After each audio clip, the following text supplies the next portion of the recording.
Our next guest is Dr. Paul Chitwood, who's the president of the International Mission Board, and he's joining us today to give a little report on the IMB and to talk to the pastors and leaders across Iowa. So, Paul, welcome. Glad that you could meet with us today. Let me just get started. Let's talk about 2020. We're all curious about just how the IMB managed in the midst of the pandemic and the crisis, and just how all the thousands and thousands, 4,000 missionaries are doing across the world. Yeah, well, thank you for that, Tim. It's been a bit of a wild ride, just as it has for you, your convention, our pastors, for all of us.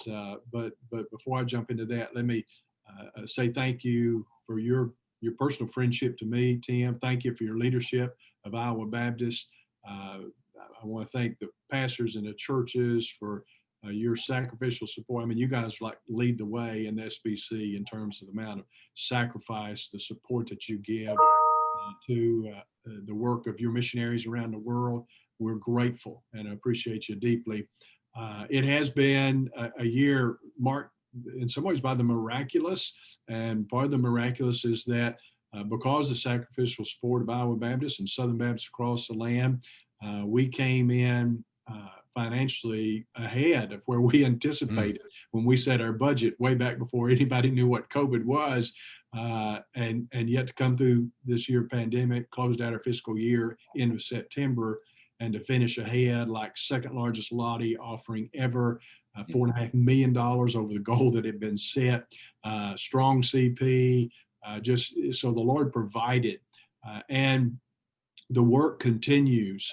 As most of your folk would know, this is our 175th anniversary year, and I like to use an adjective when I mention that and talk about the witness that Southern Baptists have had among the nations for these 175 years, that it has been uninterrupted. So for 175 years, in the midst of this pandemic and other pandemics, Right. in the midst of world wars and civil wars and a Great Depression, Southern Baptists have for 175 years had a witness among the nations uninterrupted.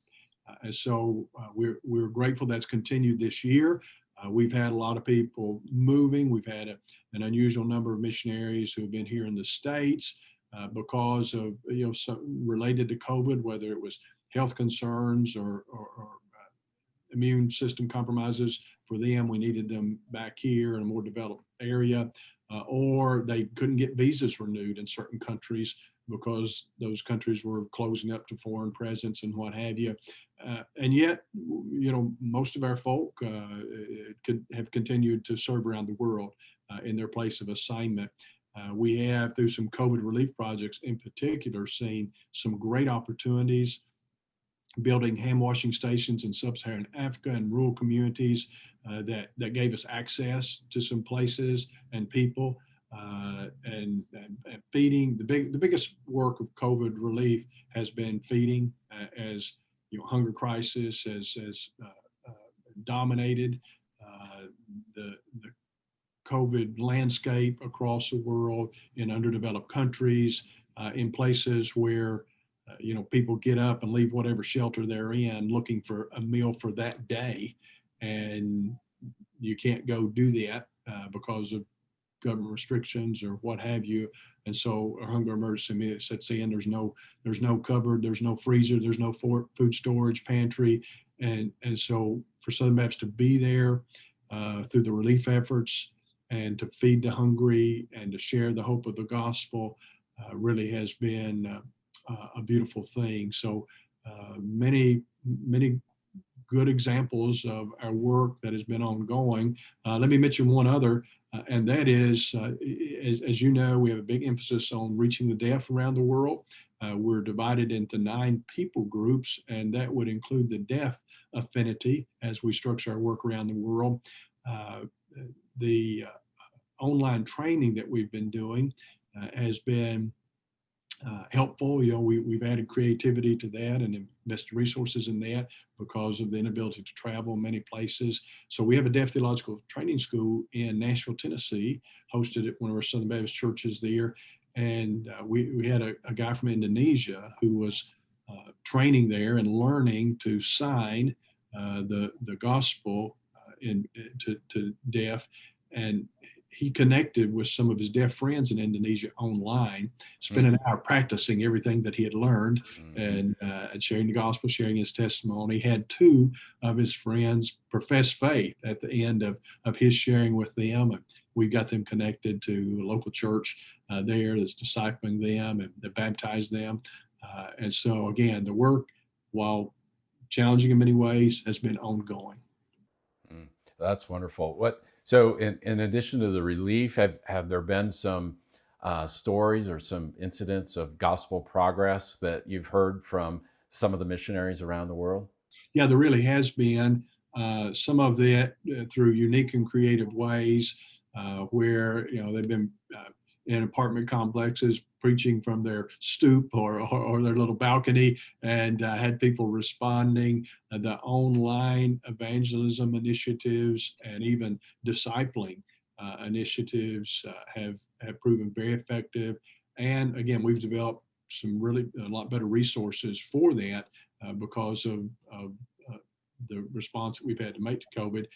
We've also, I mentioned those hand washing stations. We have had uh, concentrated effort in the refugee settlements and in refugee camps around the world because they've been especially hard hit, those vulnerable populations. And because we're relief workers in many of those places, able to give out food, personal protection equipment, what have you. We get special permission to travel and to enter in some of those spaces. Our partnership with NAM, the Send Relief Partnership, is providing a lot of funding and resourcing for those projects. And particularly in those refugee communities where the needs are so great, we've gone in and offered help and then have been able to share hope. And we've seen a lot of responses to the gospel in those areas. Wonderful, wonderful. Well, let's look at next year in 2021. What are two or three things that kind of are on your mind as focus areas of growth and accomplishment for 2021 that you're working on? Yeah, so we worked over this past year building out a 5-year strategic plan with 5 specific targets that we're going to aim at over these next 5 years. So really right now, this new fiscal year that launched October 1st and will carry us late into 2021 is the beginning of shooting at those targets. And so those 5 targets, just delineate them very quickly. The first is that we would see more churches praying and supporting, praying for the Lottie Moon Christmas offering and supporting Lottie Moon Christmas offering. Right now, just over half of Southern Baptist churches give through the Lottie offering. 100% of those gifts, every penny given to the Lottie offering is spent overseas. None of it is spent for the support work here in Richmond or my salary or anything like that, spent overseas. We want to see 75% of Southern Baptist churches giving through that Lottie offering. And so that's the first goal. The second goal, and really the reason we want to see that growth, is we want to add 500 more missionaries to our overseas force. We polled our affinity leaders around the world, asked how many more personnel do you need to have the minimum number and make the maximum impact. And we added those responses together, and it took us right to 500 more. So we're hoping to add 100 more every year over the next 5 years, and then have that total increase of 500. So we're working to increase by 100 more in 2021. Then we are doing a lot of work with other Baptists and Great Commission Christians around the world. One of the things our research revealed as we were preparing to celebrate with Southern Baptist 175 years of IMB Foreign Mission Board work was that there is lasting fruit around the world from those 175 years of mission work. There's actually 140 Baptist conventions and unions around the world that have resulted and that are functioning today. So where your missionaries went, and you were one of them at one time, Tim, thank you for your service, where they went and made disciples and planted churches, and then those churches formed connections together in conventions and relationships. 140 of those exist. So we're looking for ways we can partner better with them to help them send their own missionaries, that globalization. Have a specific goal of adding 500 of those global partner missionaries to our IMB teams. So that's going to give us a total growth at the end of these 5 years of 1,000 new IMB missionaries, because we have those 500 partners, and then the 500 more that we hope to grow towards. The urbanization is huge. More than half the world's population now in the urban centers of the world. By the end of this century, demographers say that will probably be more like 80%. And so if we want to reach the lost, we have to have a good, effective strategy in the urban setting, in the urban centers. So we've designated 75 global cities that we want a specific strategy for reaching them. So that's, I guess, the next goal that we're shooting towards. And then the final goal of the 5 is just seeing that Lottie grow so we can support the growth of the missionary force. We want to see it grow by 6% a year. Reconnecting ourselves with Southern Baptists is a huge part of that. And I think this is, part of the decline that the struggles the IMB has had over the last decade or so has come because the IMB hasn't been connecting well with our churches, with our constituency, our state convention partners, association partners. So we have a plan I'm very excited about where every missionary unit will have a portfolio of churches, and all of the churches, 47,000 Southern Baptist Convention, will be distributed among our personnel. And our personnel will be tasked with connecting to the 20 or 25 churches in their portfolio, building a relationship with them, and hopefully helping them be more aware of what God is doing through Southern Baptists and their investment around the world, and also inviting them to be more involved. And I think that could be a game changer. Yeah, talk about that for our churches here in Iowa. Is there a way to connect, or do we wait for them to connect with us? How do we accelerate that? Yeah, so I love that question. And through our mobilization team, we would want to connect better with you, particularly in your team, TM, to envision how we could do that more effectively. The way it will work for us, we've launched a pilot program where 10% of the churches have already been assigned, of the Southern Baptist Conventions, 47,000, have already been assigned to a group of our missionaries. They have an app we developed so they could load information in as they're interacting with churches and help keep that coordination going. And we're going to work out some of the kinks here, and then launch this organization-wide over the course of the next 12 to 18 months. And then by the end of that period, all these churches will be assigned. There'll be an ongoing effort. We're trying to do a better job training and equipping our personnel to connect effectively with pastors and our partners, and resourcing them in order to help them do that. So again, I'm just very optimistic because I saw in my working state convention, I think you see it as well from your seat, that so much of what we do hinges on our relationships. That we have to know one another, trust one another, and be interacting with one another, communicating with one another. And when that happens, then we see what we always say is the case. We can do more together. And so we got to get together first in order to do more together. And the goal here is to get together. We've had some great stories. I'll share this one at some risk, but we actually had a church call one of our state convention partners and report, somebody is out here impersonating an IMB missionary. They've been calling us and wanting to come to visit our church. And we know that IMB doesn't do that. We need to find out, who's trying to impersonate an IMB missionary. Well, IMB does do that. We just not done it to the degree we needed to be doing it. But that's somewhat of an indictment on us, but also points to the opportunity to reconnect ourselves. One of our missionaries shared a story with me just Monday of this week that he had been to a church, and there was a lady there he met. It's a very small rural church. She's 92 years old. Her family, she was born into the church, has been in church for 92 years. Again, church running, 25 or 30 out in the rural community, said that she never in her entire life, 92 years, remembers an IMB missionary being at their church. Mm-hmm. And so this missionary showed up, and the pastor asked him to preach.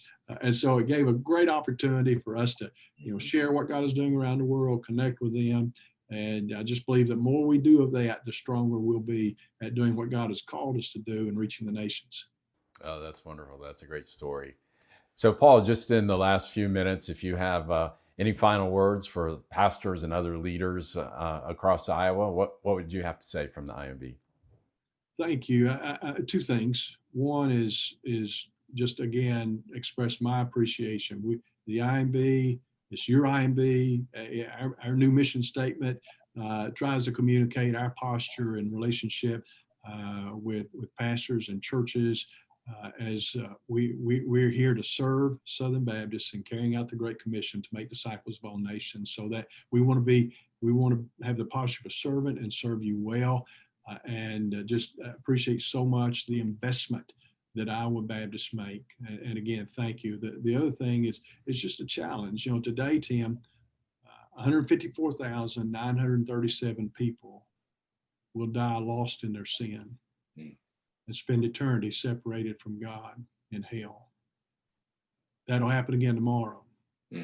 Every day, 154,937 people pass away, giving no indication that they put their trust in Christ. Many of them having never even heard the gospel or heard his name mentioned.